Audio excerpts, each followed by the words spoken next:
الله أكبر الله أكبر الله أكبر كبيرا والحمد لله كثيرا وسبحان الله بكرة وعسيلا لا إله إلا الله لا إله إلا الله وحده صدق وعده ونصر عبده وأعز جنده وهزم الأحزاب وحده لا إله إلا الله والله أكبر الله أكبر ولله الحمد الحمد لله نحمده ونستعينه ونستغفره ونعوذ بالله من شرور أنفسنا ومن سيئات أعمالنا اللهم صل على محمد وعلى آل محمد كما صليت على إبراهيم وعلى آل إبراهيم في العالمين إنك حميد مجيد أما بعد فقال الله تعالى في القرآن الكريم أعوذ بالله من الشيطان الرجيم بسم الله الرحمن الرحيم يا أيها الذين آمنوا اتقوا الله حق تقاته ولا تموتن إلا وأنتم مسلمون وقال الله تعالى في الآيات الأخرى بسم الله الرحمن الرحيم إنا أعطيناك الكوثر فصل لربك وانحر إن شانئك هو الأبتر وقال الله تعالى في الآية الأخرى بسم الله الرحمن الرحيم والفجر وليال عشر Jamaah salat Idul Adha rahimakumullah. Alhamdulillah, puji syukur kita panjatkan pada Allah Ta'ala atas semua nikmat yang dikurniakan kepada kita semua.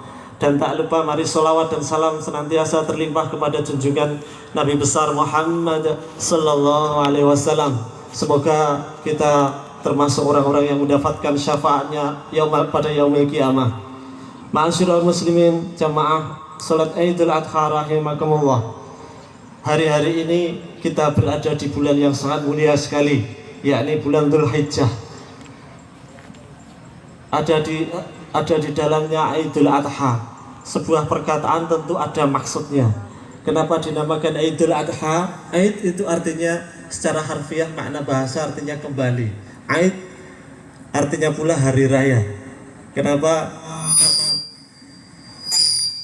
Peristiwa hari ini itu senantiasa berulang setiap tahunnya. Kita bersyukur pada saat ini diberi nikmat oleh Allah bisa melaksanakan sholat Idul Adha pada hari ini. Karena banyak saudara-saudara kita yang kemarin masih bisa melaksanakan sholat Id, hari ini sudah tidak ada di samping kita semua. Jamaah rahimakumullah, Idul Adha. Adha itu masih seakar dari kata-kata duha. Maka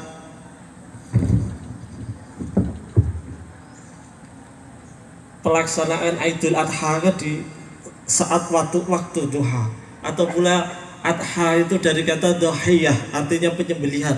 Maka Idul Adha itu adalah hari raya penyembelihan kurban. Jamaah rahimakumullah, hari ini pula sering disebut sebagai hari raya haji, dan inti dari haji itu adalah al-hajj al-arafah. Al-hajj arafah, haji, inti dari haji itu adalah arafah. Kenapa dinamakan arafah? Arafah itu artinya mengetahui atau mengenal. Karena hari itu semua orang sudah mafhum, semua orang sudah kenal. Bisa juga para ulama mengatakan arafah itu artinya mengenal. Karena pada hari itu manusia mengenal eksistensi dirinya, mengenal Allah Subhanahu wa Ta'ala. Di saat para jamaah semua berkumpul di padang Arafah, demikian pula pada saatnya nanti kita akan berkumpul di padang mahsyar. Jamaah rahimakumullah. Allahu akbar, Allahu akbar, Allahu akbar. Pada bulan Dzulhijjah ini, atau sering disebut sebagai bulan haji ini, tentu kita tidak pernah terlepas pada sebuah peristiwa besar, yakni yang terjadi pada junjungan Nabi besar Ibrahim alaihissalatu wassalam. Peristiwa yang para jamaah insya Allah sudah mafhum semua, sudah mengetahui semua. Dan semoga kita diberi nikmat oleh Allah untuk bisa melaksanakan syariat sebagaimana yang sudah dilaksanakan. Ini menjadi contoh yang dicontohkan oleh Ibrahim alaihissalam, yakni haji. Semoga Allah memberikan nikmat kita untuk bisa pergi haji. Minimal kita bisa umrah, atau sering para ulama, jumhur ulama itu umrah itu disebut sebagai haji kecil. Sebagaimana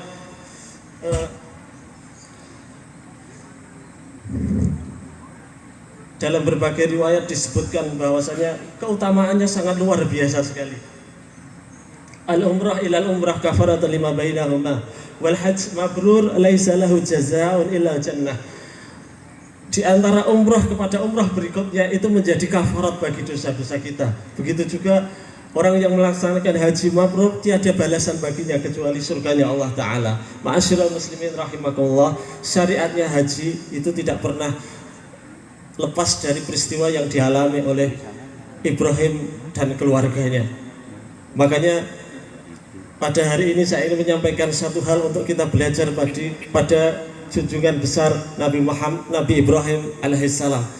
Kalau kita bisa itu kita bisa berangkat haji dan umrah. Tetapi ketika kita tidak ada kemampuan untuk haji dan umrah, kata para ulama itu haji umrah itu panggilan dari Allah Ta'ala, panggilan kekasih kita.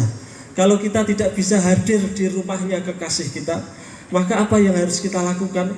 Maka hadirkanlah panggillah kekasih Anda itu untuk datang kepada Anda. Hadirkan, kalau kita tidak bisa pergi haji, hadirkanlah nilai-nilai haji itu dalam peri kehidupan kita.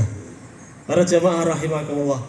Di antara, makanya kita perlu belajar dari sirahnya Ibrahim alaihissalam. Paling tidak ada hal yang penting sekali. Ibrahim itu disebutkan dalam Al-Quran itu sebagai al-ummah. Satu orang tapi nilainya itu seperti umat keseluruhan. Ibrahim pula disebutkan dalam Al-Quran sebagai qudwatun hasanah. Sebagaimana Rasul itu disebut sebagai qudwatun hasanah. Jadi ada qudwatun hasanah dalam Al-Quran, yakni Ibrahim dan Muhammad Rasulullah SAW. Dan kita bisa meniru keduanya. Para jamaah rahimakumullah, yang pertama bahwasanya Ibrahim itu disebut sebagai Abul Anbiya atau bapaknya para nabi. Kenapa? Ibrahim itu dikaruniai dua putra. Yang pertama dari Siti Hajar lahir Ismail, yang kedua dari Siti Sarah lahir Ishak. Dari Siti Sarah atau dari Ishak ini melahirkan ratusan jumlahnya nabi dari kalangan Bani Israel. Dari Ismail, keturunan Ismail itu lahirlah nanti Nabi terakhir, yakni Muhammad Sallallahu Alaihi Wasallam. Ini adalah kalau perkataan Rasulullah itu mengatakan, aku menjadi Nabi itu salah satunya karena doanya bapakku Ibrahim. Itu karena doanya Ibrahim. Dalam Al-Quran kan, wa ba'ath fihim rasulan minhum yatlu alaihim wa yatlu alaihimul kitab wa yuzakkihim. Itu salah satu doanya Ibrahim. Maka ini menjadi pelajaran pada para jamaah rahimakumullah. Hendaklah kita senantiasa berdoa untuk kebaikan anak-anak kita, keluarga kita dan keturunan kita. Jangan kita itu hanya berdoa untuk urusan duniawi saja. Kita sering berdoa kepada Allah itu agar anak-anak kita sukses yang sifatnya duniawi saja, agar punya jabatan, agar punya rumah yang bagus, tapi kita lupa akan akhiratnya. Maka hendaklah kita berdoa kepada Allah untuk kebaikan anak-anak kita, termasuk kita berdoa semoga Allah masukkan anak-anakku ke dalam surganya Allah. Semoga Allah menyelamatkan anak-anakku dan keturunanku dari siksanya api neraka. Jadi kita berdoa tidak hanya sekedar urusan duniawi, tapi juga urusan ukhrawi. Kemudian yang kedua, para jamaah rahimakumullah, Ibrahim itu disebut sebagai ulul azmi. Ulul azmi itu artinya orang yang azimah atau punya tekad yang kuat, punya kesabaran yang sangat luar biasa. Itu dibuktikan oleh Ibrahim. Ibrahim punya kesabaran, kekuatan, punya azimah, punya tekad yang sangat luar biasa dalam kehidupannya, dalam dakwahnya, dalam ibadahnya. Kita bisa contoh ketika Ibrahim itu ketika berdakwah berhadapan langsung pada tirani Namrud, atau kemudian ketika Ibrahim diminta hijrahnya Ibrahim itu pada masa itu menurut para peneliti itu sekitar, kalau dihitung negara itu saat ini itu meliputi Irak, Mesir, Syam dan beberapa negara Arab, meliputi 7 Arab, dan itu dilakukan dengan berjalan kaki. Kemudian termasuk kesabaran Ibrahim itu ketika salah satu putranya yang tersayang yakni Ismail ketika tidak disembelih. Kemudian yang ketiga, ini yang terakhir, Para jamaah rahimakumullah, Ibrahim itu disebut digelari oleh Allah sebagai Khalilullah atau kekasihnya Allah. Kata-kata Khalil itu kalau dalam bahasa Arab itu, Khalil itu bisa bermakna fa'il. Fa'il itu artinya apa? Orang yang mencintai Allah. Bisa bermakna maf'ul. Maf'ul itu apa? Orang yang dicintai oleh Allah. Ini sama dengan Habib. Habib itu artinya orang yang mencintai Allah.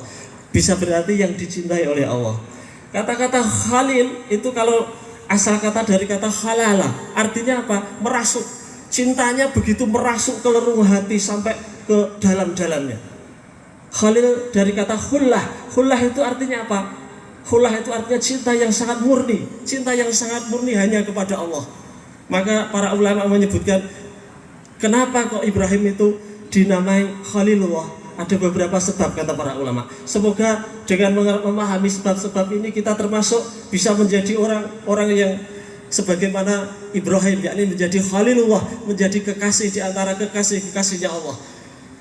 Yang pertama, kenapa beliau disebut sebagai Khalilullah? Karena yang pertama, beliau senantiasa mengutamakan perintahnya Allah di atas yang lain. Maka kenapa disebut sebagai Khalilullah? Wa idh ibtala Ibrahim rabbuhu bikalimatin fa'tamahun. Ketika Ibrahim mendapatkan perintah Allah, maka Ibrahim melaksanakannya dengan sempurna. Maka para jamaah rahimakumullah, dalam hukum syariah Islam itu ada yang wajib, ada yang sunnah. Seseorang itu kadang-kadang tertipu dalam amalnya. Ada orang yang rajin tahajud, tapi dia itu lupa untuk sholat wajib 5 waktunya. Ini orang-orang yang model seperti ini, orang-orang yang tertipu. Maka seharusnya wajib dulu baru yang sunnah. Karena sehebat apapun amal sunnah tidak bisa mengungguli yang wajib. Contoh yang lain, ada orang yang rajin umroh, bolak-balik umroh, tapi dia kemudian lupa akan tetangga-tetangganya, yang fakir dan lain-lain. Ini orang-orang yang tertipu. Atau orang yang bolak-balik naik haji, tapi tetangga kanan kirinya dia miskin, dia tidak punya, makan saja tidak ada. Ini orang yang kata Mustafa Ya'qub itu, seorang ahli hadis, itu orang yang tertipu dalam ibadahnya. Kalau beliau mengatakan orang yang beribadah tapi dia itu mengabdi setan, mengabdi hawa nafsunya. Para jamaah rahimakumullah, karena apa? Hakikatnya ketika kita memiliki harta itu harusnya itu memberikan kemanfaatan. Sebagaimana kalau dalam ayat kan, wa yas'alunaka madza yunfikun. Mereka bertanya, bagaimana kami harus berinfak? Qul ma anfaqtum min khairin falil walidaini wal aqrabina wal yatama wal masakin wa ibnis sabil. Bagaimana ketika kita punya harta, terus bagaimana kita berinfak? Bagaimana kita menginfakkan harta kita? Yang paling utama itu adalah falil walidaini, untuk orang tua kita. Jangan sampai terjadi ketika kita punya kendaraan mewah, kita punya harta yang banyak, tetapi ketika orang tua kita itu miskin, orang tua kita tidak pernah menikmati harta kita. Bisa jadi itu kedurhakaan, tidak keberkahan pada harta kita. Atau mungkin saudara-saudara kita, saudara-saudara kita, mereka miskin gak karu-karuan, sementara kita berlimpah harta. Berarti ada masalah dalam hartanya. Itu bukan harta-harta yang berkah. Kemudian yang kedua, kenapa Ibrahim disebut sebagai Khalilullah? Yang kedua, karena Ibrahim itu memiliki sifat rahmat yang sangat luas sekali kepada seluruh makhluknya. Maka kenapa disebut Ibrahim? Ibrahim itu kalau dalam bahasa Ibrani itu katanya dari kata Abu dan Rahim. Kenapa? Artinya apa? Abu dan Rahim. Abu itu bapak, Abu itu bapak. Rahim itu orang yang punya rahmat kasih sayang, itu sangat luar biasa sekali. Maka dinamakan Ibrahim. Ini seperti kata-kata itu Musa itu kan bukan dari bahasa Arab sebetulnya. Musa itu dari kata mu dan sa. Mu itu artinya air, sa itu akar. Atau bahasa apa itu? Atau Jibril misalnya. Jibril itu kan dari kata Jibril dan Il. Jibril itu hamba, Il itu Allah. Jibril itu hambanya Allah dan lain-lain. Kenapa beliau menjadi Khalilullah? Karena sifat kasih sayang beliau kepada orang lain. Di antara kebiasaan beliau itu suka memberi makan kepada orang lain. Bahkan dalam riwayat dikatakan Ibrahim itu setiap mau makan malam atau makan siang selalu mencari orang untuk bisa diajak makan siang atau makan malam. Ini sifat rahmatnya Ibrahim sangat luar biasa sekali. Maka dalam hadis kan Rasulullah, irhamu man fil ardi yarhamukum man fis sama. Belas kasihanilah yang di bumi, niscaya engkau akan dibelas kasih, nanti yang di langit akan berbelas kasih kepada kalian. Kita sudah mafhum cerita Bani Israel tentang wanita ahlu zina. Dia dosanya banyak, tapi karena dia punya kasih sayang kepada makhluknya, kasih sayangnya tidak sembarangan. Kasih sayangnya kepada anjing. Lihat anjing yang sedang kelaparan, kehausan, dia berhenti sejenak, dia ambilkan air di sebuah sungai, kemudian diminumkan dengan kepada anjing yang sedang kehausan itu. Karena sifat rahmat ini, Allah mengampuni dosa-dosa pelacur yang dia melakukan dosa besar yang sangat luar biasa. Ini rahmat kita.